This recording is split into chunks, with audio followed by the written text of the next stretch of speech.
혜성의 모험자 최재한, 이 밀항선, 기타 구수의 와카마츠 항을 50톤 정도의 한국 무역선이 한 척 방금 안백을 떠나려 하고 있었다.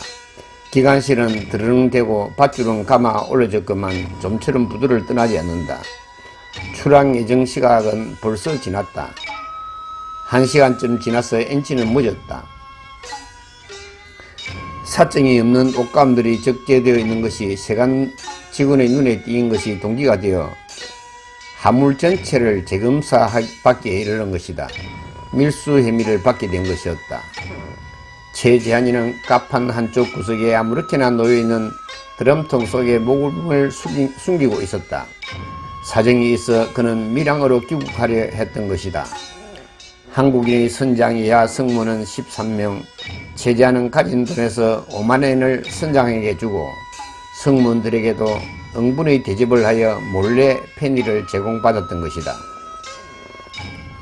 소지품은 빨강 토지, 신학과 책과 박자목, 수, 재금뿐이다. 자기 목숨보다도 중요히 여기고 있는 그것뿐인 재산을 보자기에 싸서 가슴에 품고 기름내암이 코를 찌르는 캄캄하고 비좁은 드럼통 속에 몸을 숨기고 있었던 것이다. 불과 50톤급의 소행선인데도 하물의 검사는 제법 시간을 끊었다. 끌었다기보다도 이옥의 눈으로 보였기 때문에 검사는 하나하나 까다로웠고 조그마한 선방 구석에서 의자 및 바닥까지 뒤져보는 행편이었다. 작업이 시작된 지 6시간쯤 지나서 재한이 숨어있는 드럼통 차례가 되었다. 관리는 곁으로 다가가서 손을 뻗으려 하다가 통이 너무 오래된 것인데다가 너무도 더러웠다. 기름은 온통 떡칠이었고 게다가 콜탈이 드럼통 가에 진득진득 묻어 있었기도 하거니와 곁에 가니 이상한 냄새가 코를 찔렀다. 손을 댈 수 없으리만큼 기름이 묻어 있는 것과 아무렇게나 놓였던 것이 다행이었다. 관리는 일별했을 뿐으로 대르던 손을 그만두고 다음 부서로 옮겼다. 통 속에 숨어있는 재한이보다도 입회하고 있던 선장 쪽이 더 간이 서늘했지만 그 속에 설마 사람이 들어있으리라고는 상상도 못했을 것이다. 어쨌든 무사히 검사를 마친 것은 무려 8시간 후의 일이었다. 1955년 3월 8일 오후 5시께 한국인 천리교 전도자 최재한을 태운 밀항선은 이제 겨우 마카마츠항의 부두를 떠났다. 선창가의 한 모퉁이에서는 그의 아내 이명순과 동생 최기대가 마음을 쪼이면서 그 동정을 살피고 있다가 배가 무사히 출항한 것을 확인하자 그 자리를 떠났다. 최재한이가 조국의 땅을 밟은 것은 23년 만이며 그가 44세 되던 해이다. 드럼통에 숨어든 것은 오전 8시 전, 배가 해네텐을 지나 드럼통에서 나오게 된 것은 다음날 밤 9시였다. 머리카락도 옷도 기름투성이가 되었지만 신학과 책과 근형의 도구를 싼 보자기만은 더럽혀지지 않도록 가슴에 꼭 안고 있었다. 예사인간으로서는 도저히 견딜 수 없는 일이다. 요즘의 7,000톤급 부관 페리오라도 15시간은 좋게 걸리는 항로이다. 그가 탄 소형선은 부산에 기항하게 되어 있었으나 선장의 재량으로 한류 수도를 우회하다가 어느 해상에서 조그마한 전마선을 교습하고서는 그것에 옮겨 탔다. 최재한의 고향은 경상남도 사천군 산안면이다.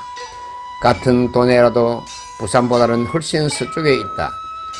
직선 거리로 보아도 80km는 쫓기게 될 것이다.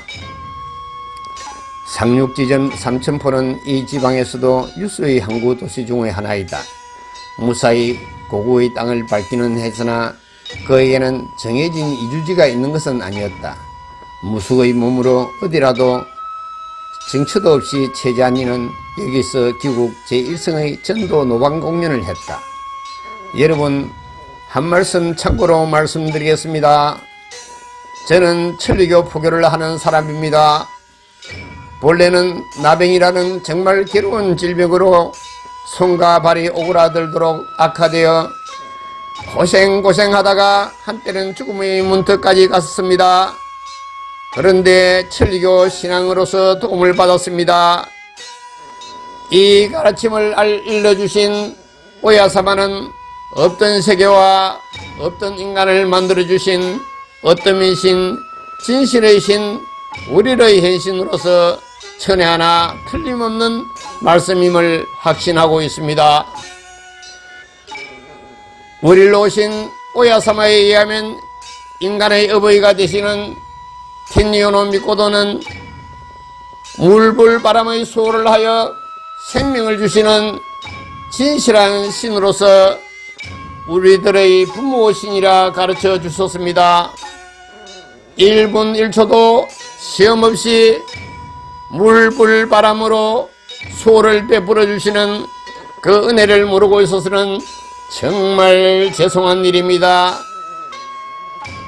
이 신님을 신앙하고 그 가르침을 실천하면 아무리 불치의 병이라도 도움받을 수 있습니다.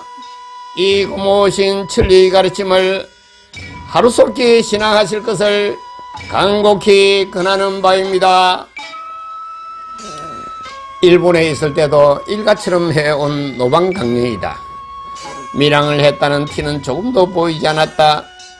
살아서 다시 조국의 땅을 밟게 된 기쁨과 그 대지 위에 서서 조국의 동포에게 조국의 말로서 길을 전할 수 있게 되었다는 감격으로 그의 마음은 크게 약동하고 있었다.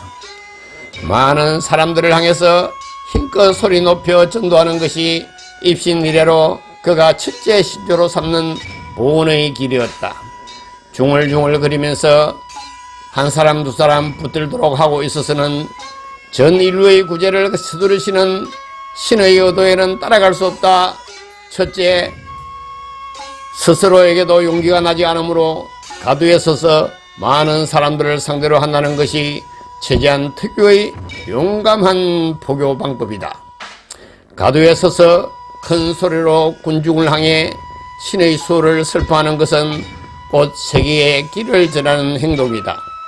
자신에게 용기를 갖게 하기 위해서는 그것을 하는 거라고 그는 말하지만 감동이 결단을 부르고 결단이 행동을 촉진시켜 행동이 용숨치는 마음을 끌어오르게 하여 끊임없이 주위의 활력의 파동을 유발하는 원천이 되는 것이리라. 그로부터 사반세기가 지나간 지금도 그는 70노구를 잊은 채 매일 빠짐없이 부산 시내 골목골목을 누비고 있다. 주 천리교 원남성교회 초대 최지한 선생은 출직을 앞두고 요코야마 이치로 야기 대교장과 허태규와 함께 아들 최호석을 후계자로 지목하고 유지공정서류까지 작성했으나 희대의 네다바의 군인 저들은 원남성교회를 빙땅하였으니 천신만고 끝에 천리와 혼자 교회장에 옹립했으나 고성 동네 남일 등 여군들의 알력에 대교장은 각서를 쓰게 했다. 진정 진실이라면 각서를 쓰도록 종용했겠는가.